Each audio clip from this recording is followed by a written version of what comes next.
Bonjour à tous, je suis Gilles Mancian, je reviens vous saluer aujourd'hui. Je vous remercie d'aimer, de partager, de souscrire, de commenter sur ces vidéos, ces messages qui sont quand même assez radicaux par rapport à ce qu'on peut nous enseigner à l'école. Cette conscience, cette connaissance de l'unité de la vie, de savoir qu'il n'y a qu'une seule vie, que Dieu est une présence intérieure, c'est quelque chose qui est assez radical. Et la difficulté qui vient à enseigner les masses des populations terrestres, c'est surtout qu'ils ont cette croyance qui est fermement ancrée sur le fait que seule la réalité des sens est réelle, seul le monde physique est réel, et que tout le reste, c'est des illusions de la conscience humaine. Même l'existence de Dieu, pour beaucoup de gens, mais pour les gens qui sont religieux, on accepte le fait qu'ils soient religieux, mais bon, c'est quelque chose qu'ils ont inventé pour se rassurer. La plupart des gens, surtout en France, on est dans une société qui est très très athéisée. Ce qui n'empêche pas d'avoir de l'humanisme et du cœur et de l'amour, hein, de toute manière, c'est pas une question de...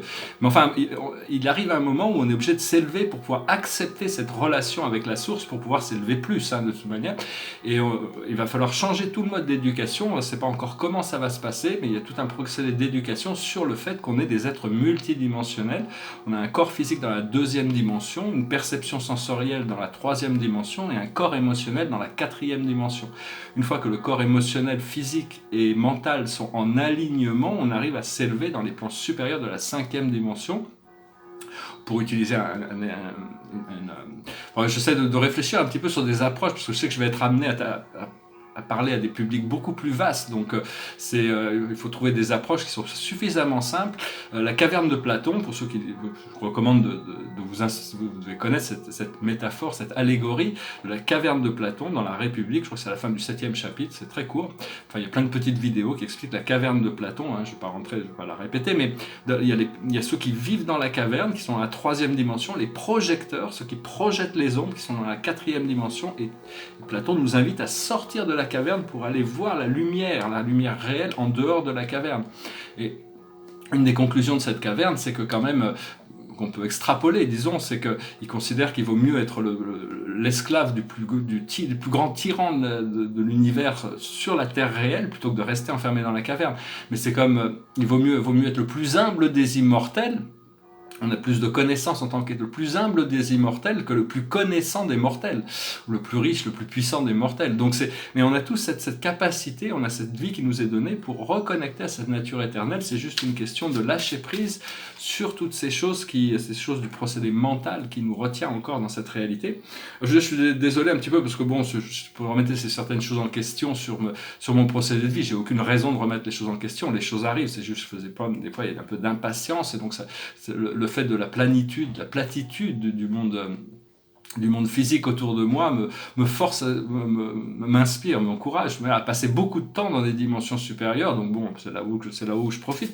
Mais Dieu m'a dit qu'il allait me réintégrer dans ce monde terrestre, hein. Et donc aujourd'hui c'est l'ascension, hein, c'est officiel, c'est l'ascension. Ça ne veut pas dire grand chose dans l'esprit des gens, c'est juste un jour férié. Pour les catholiques, c'est l'ascension du Christ après l'ascension finale, hein, c'est 40 jours après Pâques. Mais je suis faire du jogging en ville ce matin et j'ai vu, c'est très très calme, hein, la ville, tout le monde a ascensionné à Caen, ils sont plus là, la ville est déserte. Donc on espère pour eux que de toute manière ils ont... Enfin bon, cette ascension, là je plaisante, mais c'est quelque chose qui est naturel, et la Terre est en train d'élever sa fréquence un petit peu tous les jours, et il faut essayer de suivre le mouvement le plus possible. Alors je vais tirer quelques cartes pour adresser, ça c'est aussi des chakras qui sont des centres énergétiques sur le pilier vertical de la lumière. Il faut toujours penser à bien connecter à son pilier vertical, s'aligner.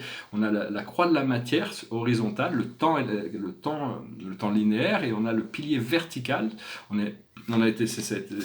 doit s'aligner sur ce pilier vertical pour trouver la liberté.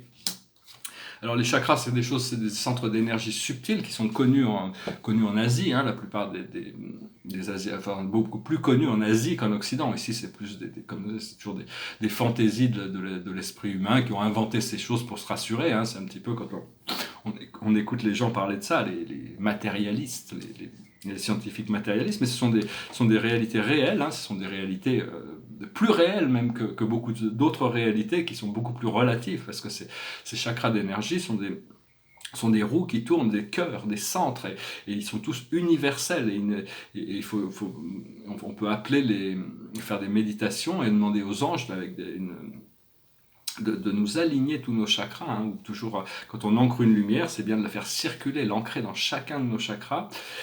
Et donc à la base, qu'est-ce qu'on a? À la base, on a la guérison. Hein. Il y a toute cette guérison qui est là. Hein. On a quand même beaucoup travaillé maintenant. Puis, de toute manière, le karma qui reste, il faut savoir qu'à un moment donné, il va y avoir une dispensation. C'est-à-dire que bon, il faut travailler jusqu'au bout. Il faut essayer d'équilibrer son karma. Mais à la fin, l'univers va nous libérer. Le karma sera libéré. Pour tous ceux qui sont sincères, s'il y a des choses à apprendre du karma, il y a des leçons à intégrer. Donc il ne faut pas s'en vouloir trop.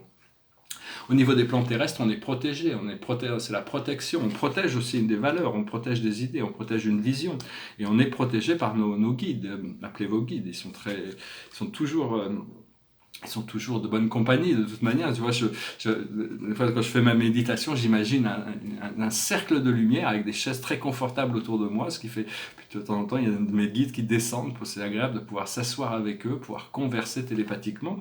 Bon, c'est des choses qui viennent petit à petit, il faut développer un sens de la connexion. Hein, enfin, la connexion a toujours été là, c'est juste, c'est notre cerveau qui a besoin d'être rebrancher de manière pour pouvoir être plus fonctionnel dans une vibration supérieure. Pensez à tourner votre bouton qui élève votre fréquence toujours en respirant aussi.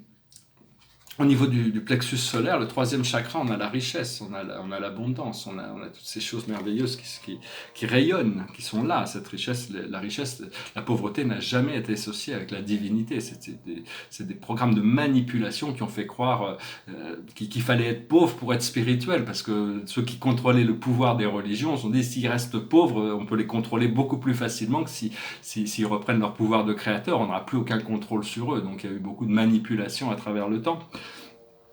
À travers ça, mais enfin la richesse c'est un état naturel. Après ça, ce que l'on a au niveau du cœur, c'est qu'on a l'authenticité, il faut être authentique. To sign on self be true, comme disait Hamlet. À votre être véritable, soyez réel, soyez vrai par rapport à vous-même. Et c'est un travail sur soi-même. Il faut écouter les réflexions du monde, il faut écouter cet alignement. De toute manière, les forces spirituelles ne sont pas en jugement, mais sont toujours là pour nous assister quand on fait quelque chose qui n'est pas petit à petit. Ils nous alignent vers cette authenticité. Et Hamlet va un peu plus loin en expliquant que si on est vrai par rapport à soi-même, on ne peut pas être faux par rapport à quelqu'un d'autre. Ce qui est quand même, c'est quand même assez... donc c'est vraiment les clés de l'ascension sont la sincérité, plus de sincérité et encore plus de sincérité. Et après on est abandonné. Parce que de toute manière, tout ce que l'on est, que ce soit notre vrai moi ou notre faux moi, notre côté lumineux ou obscur, c'est Dieu qui nous a créés comme ça, qui nous a envoyés avec ces énergies. Donc on peut, si on n'est pas en jugement, on a beaucoup plus de facilité à intégrer toutes ces parties de nous-mêmes pour que la roue puisse tourner et s'élever au-dessus de la roue du karma une fois que le mental, l'émotionnel et le physique sont alignés. Ce que l'on a au niveau de notre communication, c'est l'amour. On communique l'amour, toujours communiquer des octaves d'amour, toujours supérieures. Et ça peut être l'amour physique, ça peut être l'amour terrestre, ça peut être l'amour... Mais l'amour divin dépasse, transcende. C'est comme les plaisirs spirituels, transcendent tous les plaisirs terrestres. C'est des secrets, c'est des choses qui... Toutes ces choses que tous les travailleurs de lumière communiquent librement sur Internet de manière ouverte, sont des choses qui ont toujours été connues par les initiés, mais qui étaient gardés secrets. Pendant le Kali Yuga, c'était des choses qu'on ne révélait qu'aux initiés, dans des sociétés très fermées.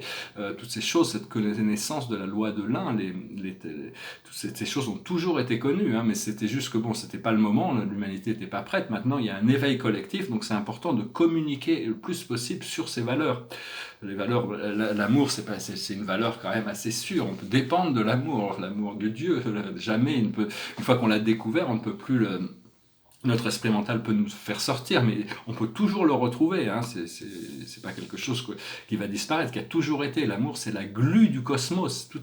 Tous les atomes, toutes les molécules, tous les êtres. On nous a fait croire qu'on était séparés des uns des autres pour nous contrôler, divisés pour mieux régner. Mais en réalité, on est un. Une fois qu'on reconnecte à cet un, on peut trouver des voies d'ascension, même des voies sociales qui sont beaucoup plus agréable. Ce que l'on voit devant nous, c'est le travail. Il y a toutes sortes de travaux qui se préparent. Je vais voir les 12 travaux de Mansillon là, qui se préparent devant moi.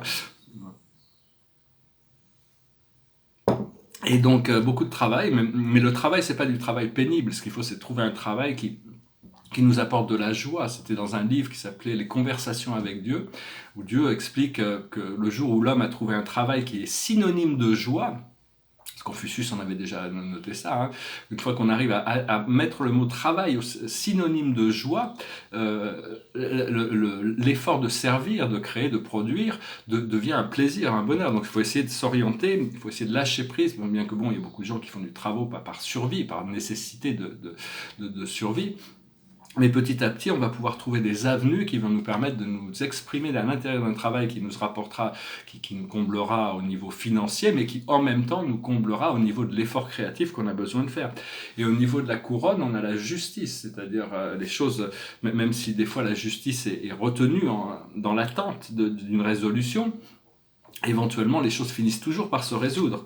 Dans l'étoile terrestre, ce qui est ancré dans le sol, en dessous de nos pieds, on a la complémentarité, c'est-à-dire tous ces éléments complémentaires sont en train d'arriver pour remplir tout ce... parce que bon, on est tous complémentaires les uns des autres, hein, on ne peut pas... on est obligé de...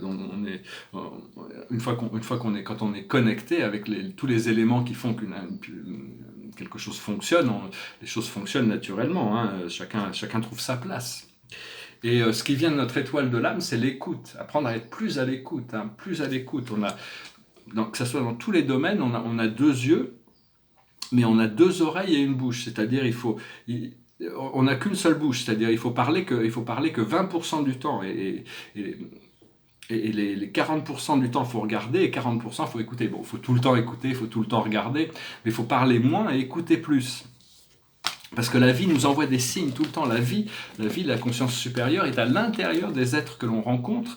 Et même si eux ne sont pas conscients de cette connexion, si nous on en est conscient, on peut recevoir des messages venant du superconscient qui viennent de tous les êtres. Il y a toujours des niveaux supérieurs dans la communication qui commencent à se révéler. Donc, au départ, c'est un peu bizarre d'ailleurs. On se demande comment des gens qu'on ne connaît pas peuvent nous révéler des choses tellement intimes sur notre propre procédé.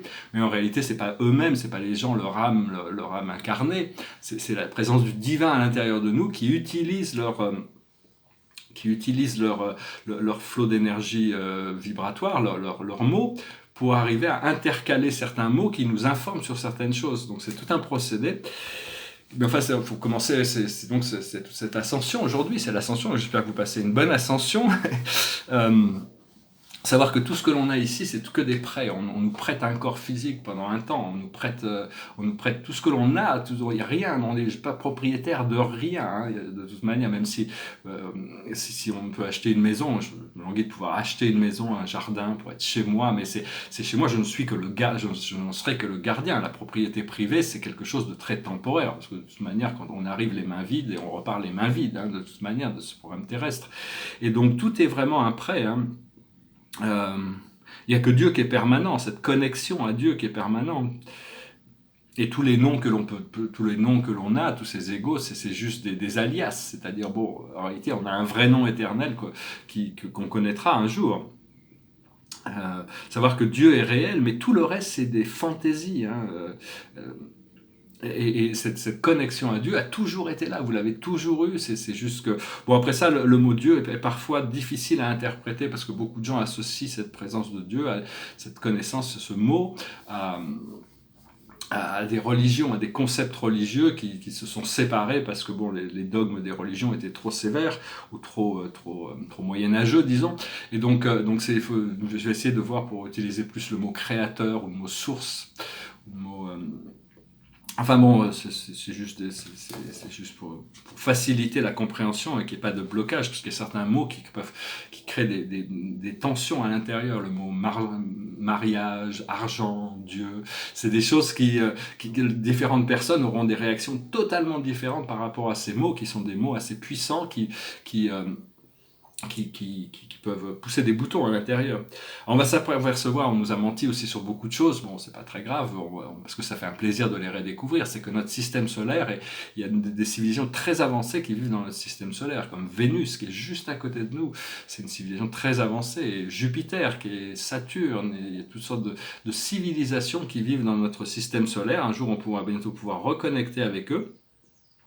toute la vie est commandée depuis notre monade, notre groupe d'âmes. C'est notre groupe d'âmes qui a décidé on a décidé collectivement avec notre famille d'âmes de dessiner des parcours dans la 8e dimension. Ça s'est passé dans la 8e dimension.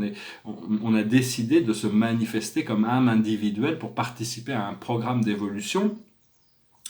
Mais c'était un philosophe, le premier philosophe qui a découvert cette monade. C'est un philosophe que j'aime beaucoup, qui s'appelle Leibniz. C'est un grand scientifique. Il avait inventé le système binaire qui a permis de créer les ordinateurs. Il a fallu 300 ans quand même pour comprendre ce qu'il voulait dire. Et donc ces programmes d'âme sont créés dans la 8e dimension et on s'aligne avec la 9e dimension où on va trouver l'apex de notre évolution ascensionnelle. Éventuellement, bon, on essaie d'atteindre la 5e, mais on n'a pas besoin de s'arrêter là. On peut monter jusqu'à la 7e, 5e, 6e, 7e où on trouve l'apex de l'individualité, la 8e dimension où on trouve le portail de l'infini, où on reconnecte avec toute notre monade, notre famille d'âme, et on s'aligne avec les plans divins dans la 9e dimension. Et la 10e dimension étant une dimension de beauté, de lumière, où on trouve ce grand soleil central, ce grand unificateur. Savoir que Dieu a créé toutes les choses parfaites. On a tous été créés parfaits. Les galaxies, les étoiles, les planètes, les insectes, les animaux, les arbres, les hommes, les femmes. Tout est parfait en réalité. C'est juste que bon, on a choisi dans cette matrice, c'est une matrice un peu bizarre où on a choisi d'aller, où on a toutes sortes de voiles sur notre conscience qui ne nous permet pas de reconnaître cette perfection infinie. Et donc il faut arriver à se détacher de tout ce qui nous empêche de redécouvrir cette nature. Savoir aussi que le premier contact, le retour avec les galactiques, il est prévu dans notre incarnation, c'est pas prévu dans 200 ans. Donc il y a toute cette préparation, mais l'humanité a besoin d'être prête pour elle est tellement éliminer la peur de l'expérience pour pouvoir accepter la reconnexion avec ces familles galactiques qui vont nous permettre, grâce aux technologies qu'ils vont nous apporter et l'assistance psychologique en tant que mentor, ils sont pas là pour nous contrôler ou nous imposer un programme, mais ils sont là pour nous aider à rétablir l'équilibre écologique et harmoniser la société. Et donc on suit les programmes des maîtres ascensionnés. De toute manière, la sagesse vient de là-haut. On est des véhicules, on ne veut pas se bloquer sur quelque idée que ce soit. On a des idées, on doit accepter nos idées, on doit aimer nos idées, on doit partager nos idées, mais à tout moment, on doit rester ouvert pour que si une idée supérieure nous est communiquée sur quelque situation que ce soit, et qu'on sent à l'intérieur de nous que c'est une idée supérieure, c'est celle-là qu'il faut adopter. C'est-à-dire il faut essayer toujours de trouver la plus haute sagesse, de toute manière, par rapport à ce que l'on peut recevoir et communiquer. Donc oui, on va découvrir des nouveaux niveaux de liberté, parce que trop de liberté, sans la conscience, la liberté, c'est ce que je parlais d'ailleurs dans ma vidéo, c'est-à-dire qu'on crée des causes et des effets.